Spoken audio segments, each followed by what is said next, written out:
Joe Tullio's shipping container of Victorian pears worth $45,000 has been stranded at the port of Melbourne for more than 10 days. Along with hundreds of other containers carrying frozen prawns, grain and milk products, EpiPens for diabetes sufferers, toys, Christmas decorations and machine parts, Mr. Tullio's is caught in the middle of a deepening industrial dispute at the nation's busiest port.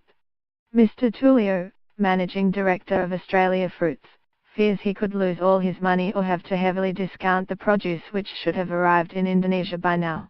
He dropped the pears off at the dock on Friday, November the 24th, for shipment the following Monday when a union picket at the Victoria International Container Terminal stopped the shipment and any trucks from entering to pick up imports or deliver exports. The Supreme Court on Friday ordered the Maritime Union of Australia to lift the picket, but it has continued as a community protest with support from other unions including the National Construction Union, the Electrical Trades Union and Victoria Trades Hall Council. VICT is now monitoring the picket line to check no MUA members are taking part.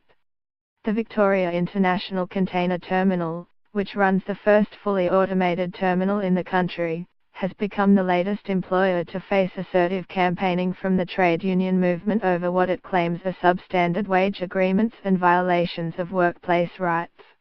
The union protest began with a dispute over one MUA member who was refused a security permit to continue working at the site.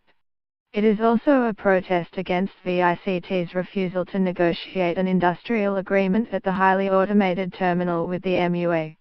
Instead, it struck a greenfields agreement with another union called the Australian Maritime Officers Union, which was signed off by 5 to 10 workers on behalf of a current workforce of more than 120.